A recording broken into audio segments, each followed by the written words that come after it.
Mapagpalang araw sa bawat isa. Ito po ang inyong Manong Chef Dar. Ang ating menu for today, magluluto po tayo ng nilagang baboy. Ang ating karagdagang sangkap, maglalagay po ako ng 2 bawang o garlic, 3 red onion, 5 grams black pepper o paminta, salt 10 grams, at maglalagay po ako ng 15 ml na patis o fish sauce. Ang kanyang vegetable po ay maglalagay lang po ako ng white cabbage, green beans, and yung prutas po ay saba, tawag po sa atin.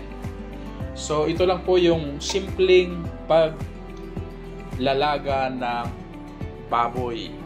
So sa mga hindi kumakain dyan ng baboy, pasensya na po, ito po yung ating lulutuin ngayon. Sarap kasi po yung sabaw nito. Ang gagawin ko lang po rito sa ating baboy ay ilalaga ko lang po. Yan, hanggang sa lumambot.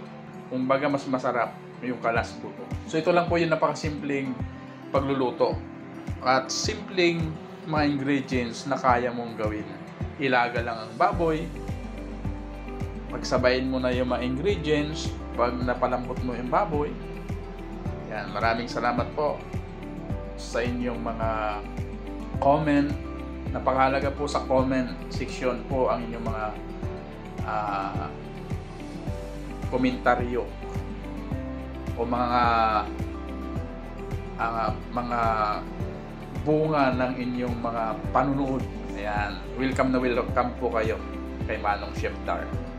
Mag-comment lang po kayo and then mag-follow sa mga hindi pa po nakapag-follow sa mga kabayan ko, especially sa mga OFW.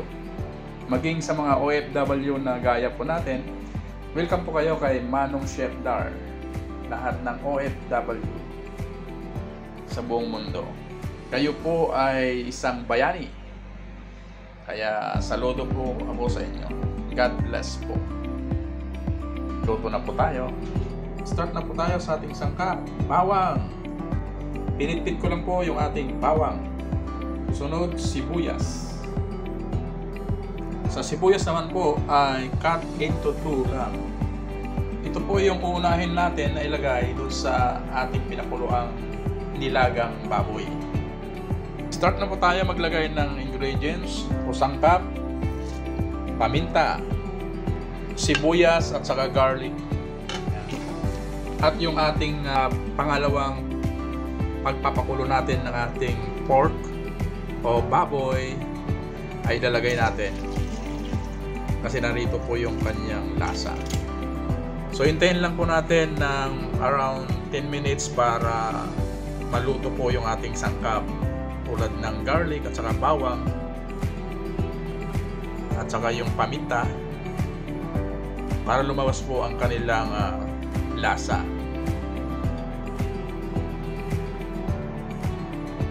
Habang pinapakuluan po natin yung ating ingredients, prepare po natin yung iba pang sangkap tulad ng green beans. Ito po kalalaki ang aking version sa aking pagluto ng nilagang baboy. Sunod po natin na sangkap ay white cabbage o repolyo, saging o saba. Yan, double check po natin. Kumulo na po yung ating ingredients at yung aroma ng bawang, sibuyas, paminta ay naamoy na po natin. So ito po yung version ni Manong Chef Dar sa pagluluto ng nilagang baboy. Susunod po natin yung ating patis o fish sauce, salt or asin 10 grams at yung ating pinalambot na baboy. Masarap pala yung pata, yung pata po niya. So sa ating paglaga, hindi po na po ginigisa at hindi ko nilalagyan ng kamatis o tomato. Kasi pag nilagyan po natin ng kamatis o tomato, magiging na po siya, sinigang na baboy. So ito po yung version po natin ni Manong Chef Dar. So ito po yung ating nilagang baboy. Ang isusunod po natin ay yung saging na saba. After 3 minutes, susunod na po natin yung green beans and pinakahuli yung white cabbage. Sa aking paglalaga ay hindi ko na po iginigisa. Pinapalambot po natin yung baboy, pagkatapos yung unang pakulo, tapon, pangalawa ay yun po yung ilalaan po natin para sa sabaw, yung hinalo po natin kanina. So, ito po yung ating version ni Manong Chef Dar. Sunod po na natin yung karagdagang sangkap, yung saging na saba. Kung magiging yellowish na po siya, pwede mo nang isunod yung green beans at white cabbage. Hindi na po ako naglalagay ng long sili green kasi ang sili ay para doon lang sa mga sinigang. Side dish na lang po sa inyong pagkain kung choice po ninyo na lagyan. Pero sa aking version, hindi na po ako naglalagay kasi may kanya-kanyang version po sa pagluluto. So, ang sili o green chili green para sa sinigang, mga sinigang o sinigang na baboy, sinigang na isda, paksiw, yan. Pero sa mga bulalo at saka sa nilaga, hindi po ako naglalagay. Mag-iiba po ang lasa. Hindi mo na malalasahan yung nilagang soup o nilagang yung soup ng nilagang baboy. Okay, sunod po natin yung mga sangkap po niya, ang green beans at ang kanyang white cabbage o repolyo.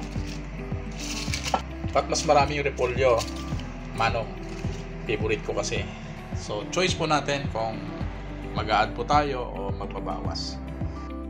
Ito na po yung ating nilagang baboy ni Manong Chef Dar.